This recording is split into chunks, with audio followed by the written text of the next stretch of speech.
As you can see, I am praying before I do my morning devotion. Usually, I just pray for God to just guide me while I read His Word, to help me to understand and relate the Word to my life. I also ask Him to just guide me throughout the whole process, to concentrate and be able to hear Him if He does speak to me through His Word. And that's basically how I do it every day. And yeah, that's just it. I hope you guys enjoy the rest of the video.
No need to worry about tomorrow. This will work out for my. Hi guys, so I just came back from church. As you saw from the previous clips, I also did my morning devotion when I woke up, and then I decided to go to church. I've been wanting to go to church, but I've just been having, you know, some weird issues. But I just dragged myself to church today because I was like, there's no way. It was nice. It was okay. It was okay. It was nice. It was nice. I enjoyed the worship. It was nice. But I'm back now. I am going to start. I'm first gonna have something to eat, and I am most definitely not making breakfast or lunch. First of all, I don't have the things to do that. Secondly, I don't have the energy. I'm just gonna have cereal, and then I'm gonna get on with my day. This is gonna be a Sunday reset kind of like thing, and yeah, hopefully you guys enjoy it. If you are new here, welcome. If you're not, thank you for coming back in. I really appreciate it. Do enjoy. And yeah, I just hope you guys enjoy this vlog. It's new. I've never done something like this. But I feel like this is what I'm going to be doing. Like, I like organizing stuff. But we'll see. We'll see. But enjoy and stay tuned. Bye.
Call me when you need some love.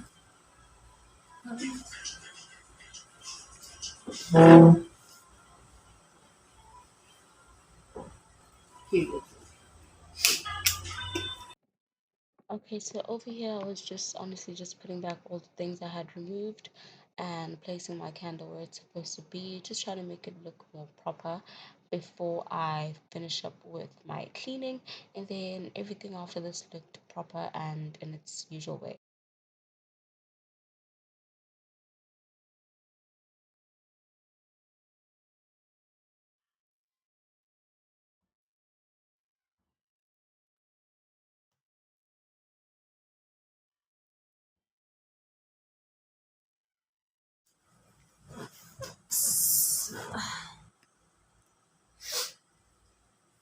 So, um, like you saw, I was cleaning up my desk and my shoe section and these other parts, with my jewelry box and my handbags. Just wanted to give it a fresh feel. I haven't cleaned this part in like, yo, I can't even remember. And where my shoes are, I haven't cleaned the pot in a long time, so I had to. And you saw how my cloth was. It was bad. But yeah, I'm done cleaning that, and I've done my washing. Um, so I set a timer. After 1 hour, I'll go back again. I'll take it from the washing machine and put it in the dryer and let it tumble for an hour or two, and then take back my washing and put it in my wardrobe.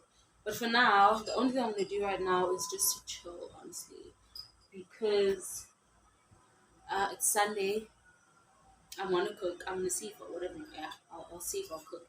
I'm probably gonna cook, but I'm not sure if I'll film that. I don't know. I don't think I'll record that.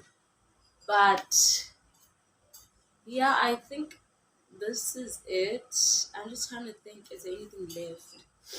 Because my bed is done. I washed my duvet, my white duvet, because I want to take this one out and put the other one.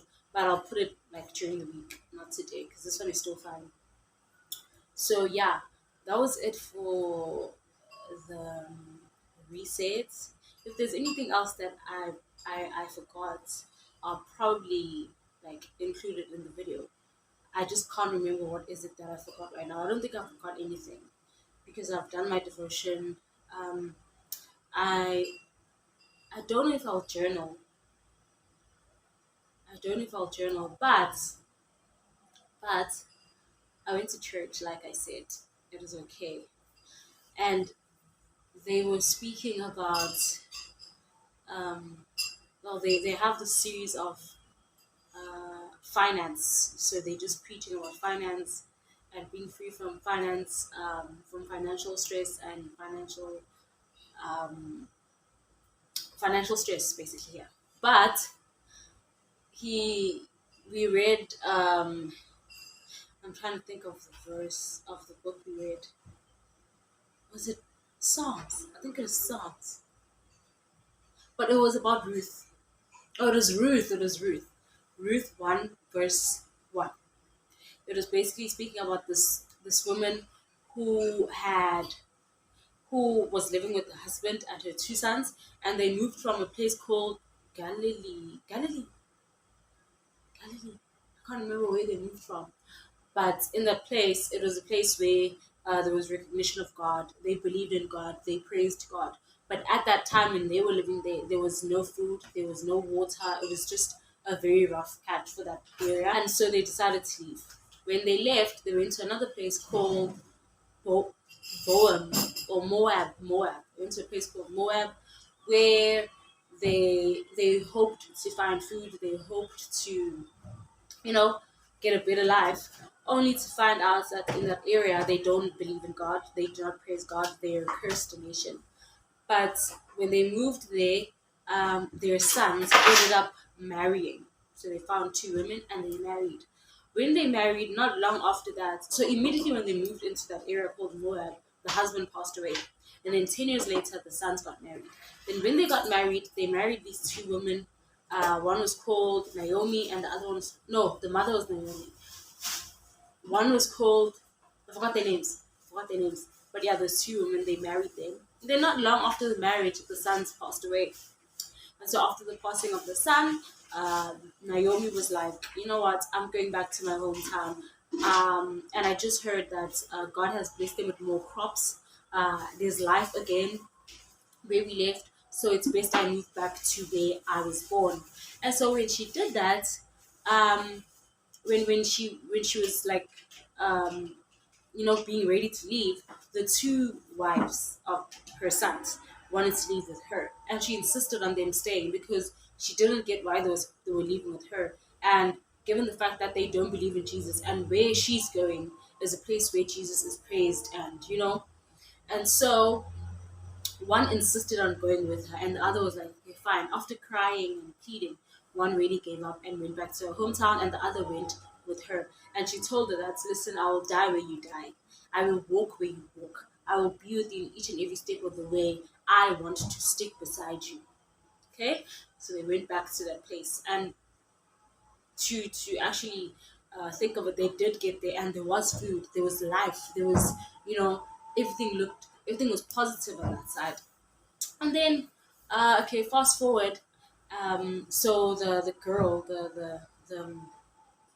the wife-in-law, the daughter-in-law, sorry, the daughter-in-law of Naomi, was busy in the garden. This one day, she was busy in the garden, and then the king of that era that they lived in was looking for a wife at that time, and for some good reason, when he was in the field and looking at all the women plowing and doing all the crop work, he recognized Naomi. I mean, he recognized the daughter-in-law, and instantly, instantly, um, he really fell in love with her.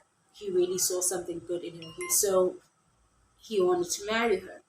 So backtrack, mind you, the the daughter-in-law is now a widow. She stopped believing in marriage. She never thought she'd ever marry again. She had given up when it comes to romance, and she was just now, she just found hope, and she felt grace from Naomi. Hence why she was like, you know what, I'm going with you. Something tells me I should leave with you.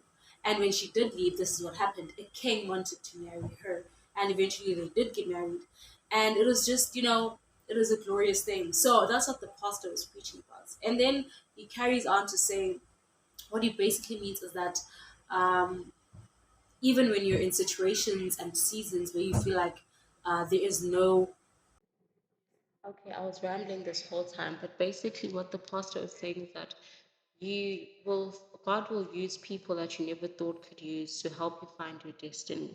He will use those people who are usually looked down upon, people who are never taken into consideration. Those are the people that He will use to help you reach your destiny, to help you reach your dreams, to help you fulfill your dreams and hopes, and that is how your destiny shall come about. And so he referenced through the daughter-in-law.